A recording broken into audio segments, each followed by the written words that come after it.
कलमा तैयबा के दो हिस्से हैं, ला इलाहा इल्लल्लाह और मुहम्मदुर रसूलुल्लाह। दोनों में 12-12 हर्फ हैं।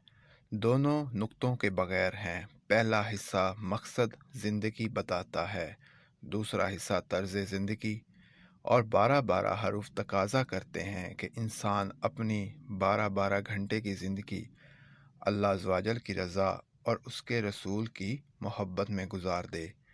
पहला हिस्से में नुक्ता ना होने में ये इशारा है कि अल्लाह अज़्ज़वजल का कोई शरीक नहीं, हत्ता कि एक नुक्ता भी नहीं। दूसरे हिस्से में इसलिए नुक्ता नहीं कि यहाँ भी कोई सानी नहीं, और ज़रा सी भी नुक्ता चीनी इस्लाम से खारिज कर देती है। दुनिया का सबसे खूबसूरत जुमला जैसे बग़ैर होंठ हिलाए अदा किया जा सकता है, वो है ला इलाहा इल्लल्लाह। कलमे के इस अव्वल हिस्से में ये हिकमत पोशीदा है कि एक मरता हुआ आदमी भी बाआसानी इसे अपने होठों से अदा कर सकता है। सुबहान अल्लाह। मज़ीद अहादीस वाक़या सुनने के लिए हमारे चैनल को सब्सक्राइब करें और बेल आइकन का बटन ज़रूर प्रेस करें।